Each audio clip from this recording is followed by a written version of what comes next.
Hi folks, I'm here to talk to you about effective communication for high performance.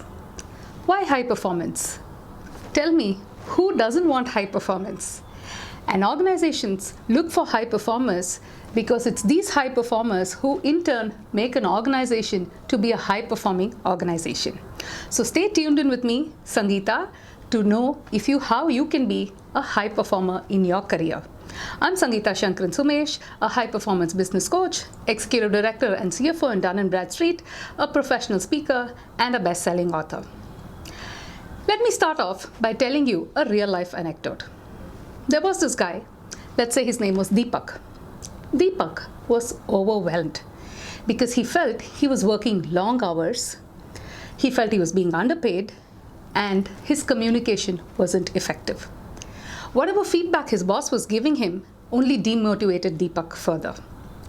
And as a result, Deepak felt very anxious about his future and he didn't know where he was headed.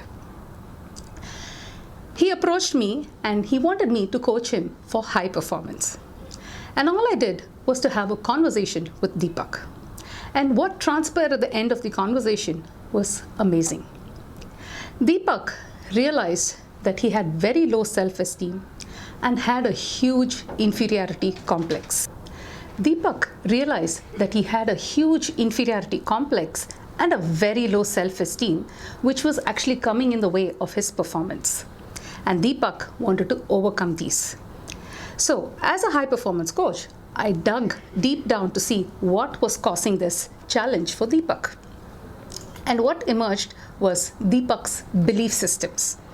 The stories that Deepak was telling himself about his own capabilities. He believed that he wasn't capable of achieving his best and he wasn't good enough. So we worked together and Deepak is now one of the high performers. The reason I'm telling you this, each person has different types of challenges. Challenges that come in their way of delivering their very best and what they are capable of actually achieving. They are unable to peak their potential because of challenges. And how do these challenges in turn pan out? It's the stories that you're telling your own self about what you can or cannot be. The way that you are communicating with your own self. So the communication could be internal or external. And that is one of the key bases for driving high performance. So in this talk, I'm going to be talking to you about the challenges and how you can actually overcome these challenges and be a high performer in your life. So before I even deep dive into the challenges and the solutions, let's see what is high performance. High performance is achieving superior results by performing at a high standard as per targets defined by your own self. So let's say you want to go for an interview and you want to crack the interview. What is the level that you are setting for yourself? How is it that you need to behave? How is your attitude? How are you communicating? So on and so forth is something that you have to define yourself before you even get to the interview. So you up your game and that is exactly what is high performance. So like I said, what are the challenges that many people face in achieving high performance? The first one I would say is interference. You know, the mind chatter.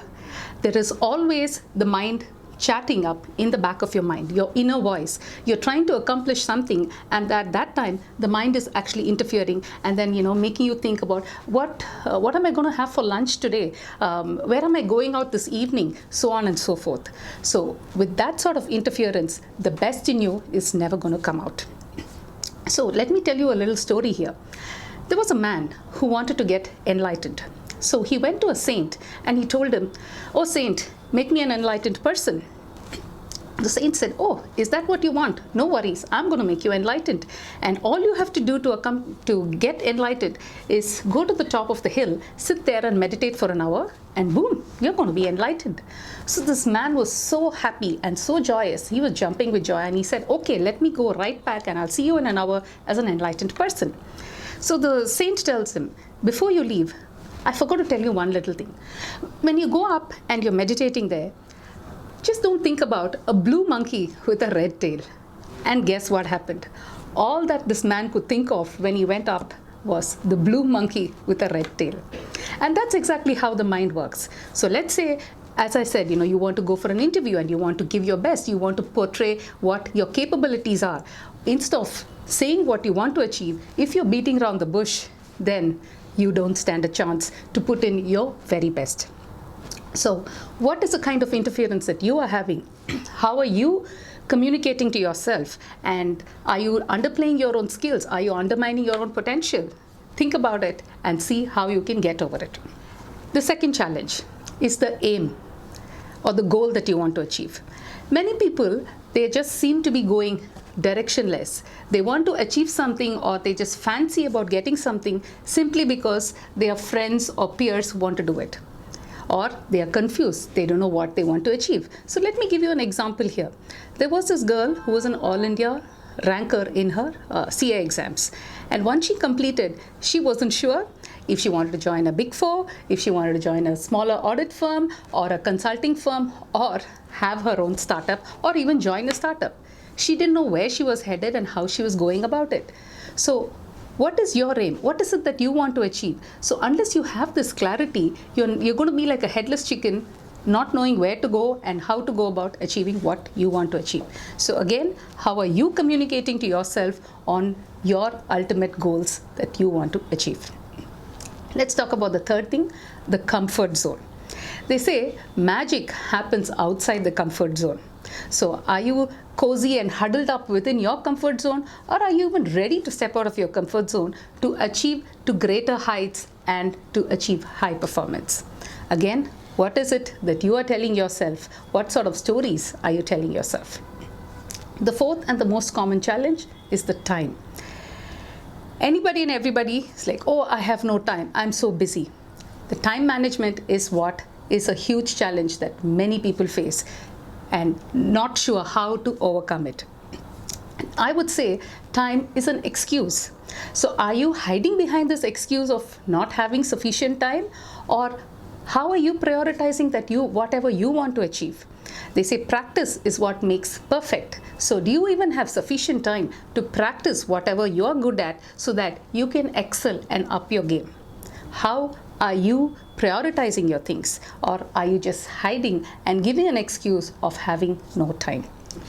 The fifth challenge is assumption. Many a times people just tend to assume things and take things for granted. Are you one of them? Have you had a check on it? Let me give you a real life story here on what happened. So there was this person, and unfortunately we had to let go of him because the position was becoming redundant. So I called him and I told him, I'm sorry, the position is redundant, and since you don't fit into any other roles in the organization, I'm sorry, I have to let you go. So this person says, okay ma'am, no problem, I'll give you my resignation. So I actually thought he was happy to move out of the organization, or probably he had some other offers in hand. A year later, he gets in touch with me and he tells me how he had struggled for over a year to get a job. And then he asks me, you are a coach. Why didn't you coach me? Why didn't you help me out in this position? My only answer to him was, why didn't you reach out to me? He had assumed that I would go all out of my way and help him out. While I didn't have a problem, the issue was lack of communication. All that was required for him was to communicate to me and ask for help. So what are you taking for granted? What are you assuming? Have you even thought that you need to step up and communicate and reach out to others if you want something? So like I said, these 5 are predominantly the challenges. Now let's see how we can overcome each of these challenges and be a high performer irrespective of whichever stage of career you are in. So first, we spoke about interference. Now, how do you think you can get over this interference? By having clear focus, by focusing on what you want to achieve and getting and ensuring that you don't get distracted in any way. Now you may ask me, how does one focus? If you are a techie, it's more easy. You know why? It's like a software program. All you need to do is to program your mind on what you want to focus on so that you're able to deliver your very best there. The second challenge that we spoke about was having an aim. So I say have purposefulness in whatever that you want to do? What is the purpose behind what you want to achieve? Is it more for a fancy or a show, or is it that because you really want it? Deep dive and see what is your purpose. Let me give you an example here again. So there was this gentleman who was a vice president in an organization, and he was very young to be a vice president, but he had a very clear path that he had chalked out for himself. Right from the time he had finished his education, he had told himself, this is the path I want to take, this is the multinational that I'm going to join, and this is how I'm going to grow in my career. And guess what? He was so focused that he actually chalked his way up, and he had grown his career.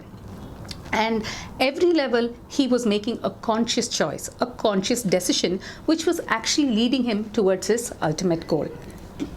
And he said that all he wanted was to rise up to the rank of a CEO, first at India level, and then at an APAC level, and then at global level. So very focused and prioritizing rightly and knowing his goal and ensuring every step he was taking was in that direction right from the time he had completed his college. So how are you focusing yourself, and how are you fixing your purpose in life? That's something I'd like you to think about. The third challenge we spoke about was the comfort zone. So to ensure that you're able to come out of the comfort zone, I say there's something called blisscipline, which is nothing but bliss plus discipline. Let me give you my own example here. I had no intentions to be an author. A family vacation to Cambodia triggered something in me and prompted me to write. But I had the same fear, and I was telling myself, oh, I'm not an author. I don't know how to write. Who's going to read my book? And once they read it, what are they going to say? I had all such fears. Luckily, I chanced upon a 100-day book authoring challenge, which drove me to complete my first book, a spiritual thriller, which is called A Glance at the Unknown. I had a lot of butterflies in my stomach when the book was just released. I didn't know how people would look at it, what were the comments, what would they tell me, will they thrash me out? I had a whole load of phobia in my mind. Thankfully for me, the book was very well received, and I started getting a lot of appreciation. Now, when I started telling people that I've written a book, most people assumed it was a finance book. And therefore, I had to come up the second book as a finance book, which is called What the Finance. And guess what? It's a bestseller on Amazon. And I didn't stop there. I came up with my third book, which is a free audio book that is downloadable on Audible, which is called The Power of High Performance Coaching. Now, why am I telling you this example? I too had fear. I didn't want to step out of my comfort zone, but because I was able to step out of my comfort zone, one thing led to the other. So if you're reluctant to even step out of your comfort zone, I'll give you another easy way out. Expand your comfort zone. And by expanding, you're still in the comfort zone, but able to achieve a lot more than what you want to achieve. So again, how are you stepping out of your comfort zone or expanding your comfort zone? Think about it. The fourth challenge we saw was on the time. So how do you combat that? By applying worthfulness. What is worthfulness? Whatever actions that you're doing, is it worth the time that you're investing into it? That's something only you can answer. Like you have return on investment, there's something called ROTI, or return on time invested.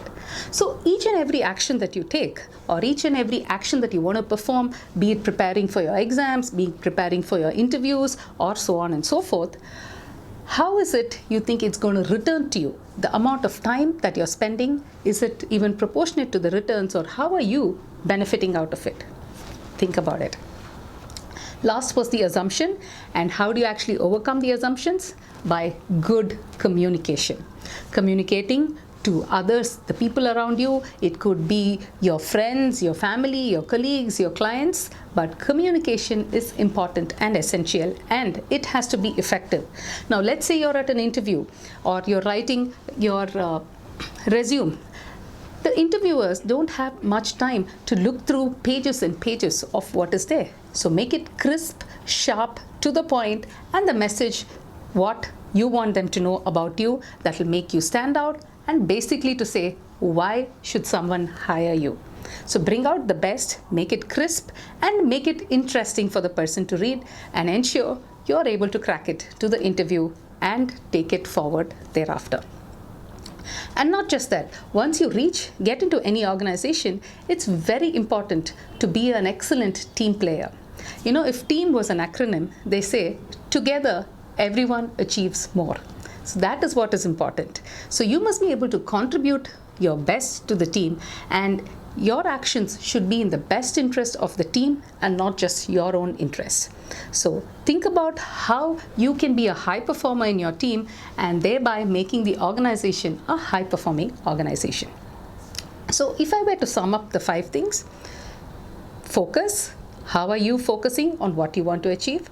Second, being purposefulness. What is your purpose and how you're planning to achieve it? Third, the comfort zone. How are you planning to step out of your comfort zone or expand your comfort zone? Fourth is worthfulness, or how you're prioritizing what you want to achieve. And fifth is your effective communication. I'd like to conclude with a story in a lighter vein. There were 2 friends, Jack and John. They were going to attend the sermon in the church. So Jack wanted to have a smoke. So he asks John, do you think it's okay if I smoke now? So John says, I don't know, go and ask the father. So Jack approaches the father and he asks him, Father, is it okay for me to smoke when I'm praying?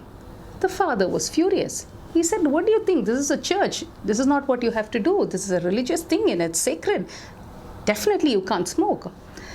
A disappointed Jack comes back and tells John, this is what the father said. Then John says, let me give it a try. So he goes back to the father and he says, Father, can I pray when I'm smoking? By all means, my son, I'm glad that you're praying. Now, the communication is what makes the big difference. So ensure you're able to communicate effectively to achieve what you want to achieve. So with that, I'd like to wish you the very best, high performance in all walks of your life, and good luck for you to have a super exciting career ahead of you. So my friends, let's catch up in the live chat. That's going to be right after this video. Be prepared with your questions and I'll be more than happy to answer them for you. See you soon. Bye.